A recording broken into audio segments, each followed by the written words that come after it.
Talk about an international legal basis.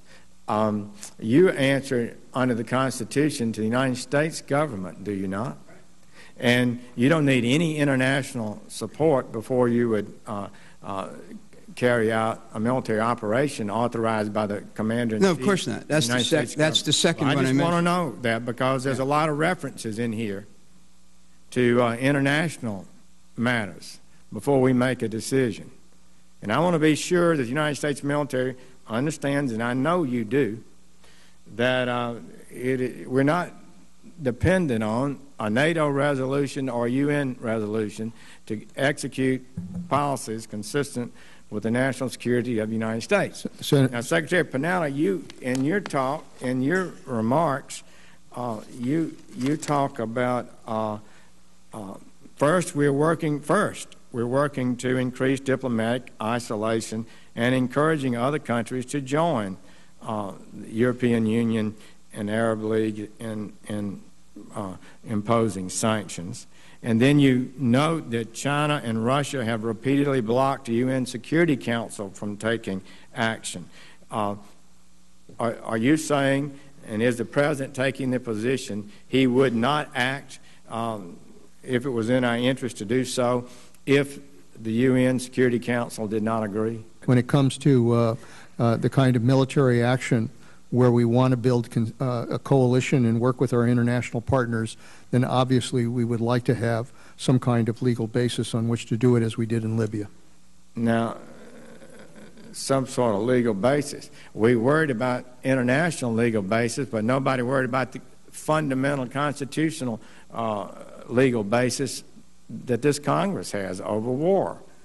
We were not asked, stunningly, in direct violation of the War Powers Act, whether or not you believe it's constitution. It certainly didn't comply with it. We spent our time worrying about the UN, the Arab League, NATO, and too little time, in my opinion, worrying about the elected representatives of the United States. Do you think that you can act without Congress and initiate a no-fly zone in Syria without congressional approval? You know, again, our goal would be to seek international permission, and we would come to the Congress and inform you and determine how best to approach this, whether or not we would want to get permission from the Congress. I think those are issues we would have to discuss as we decide what to do here. Well, I'm almost breathless about that, because what I heard you say is we're going to seek international approval, and then we'll come and tell the Congress what we might do, and we might seek congressional approval. No, well, I want to just say to you, that's a big dish. Wouldn't you agree? You've served in the Congress. Yeah.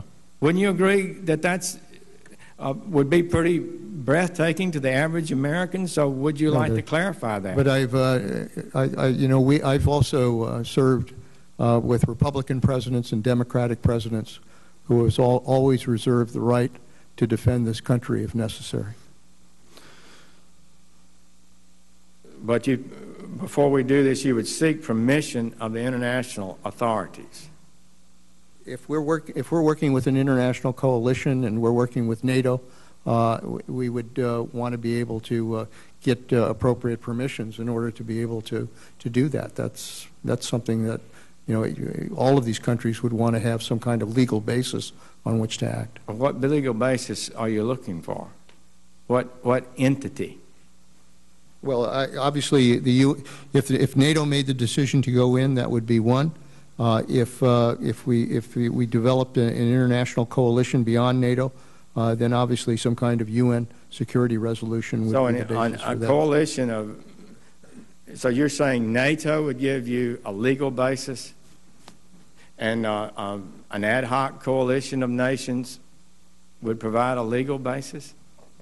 If we were able to put together a coalition and were able to move together, then obviously we would seek whatever legal basis we would need in order to make that justified. I mean, you know, we can't just pull them all together in a combat operation without getting the legal basis on which to act. Who are you asking for the legal basis from? If it's obviously, if the UN passed a security resolution as it did in Libya, we would do that. If NATO came together, as we did in Bosnia, we would rely on that. So, you know, we have options here if we want to build the kind of international approach to dealing with the situation. Well, I'm for having an international support, but I'm really baffled by the idea that somehow an international assembly provides a legal basis for the United States military to be deployed in combat. I don't believe it's close to being correct. They provide no legal authority.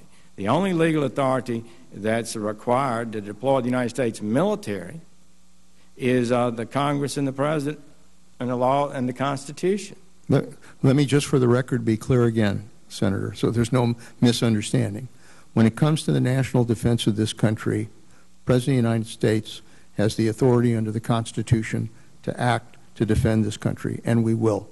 If it comes to an operation where we're trying to build a coalition of nations to work together to go in and operate as we did in Libya or Bosnia, for that matter, Afghanistan, we want to do it with permissions either by NATO or by the international community.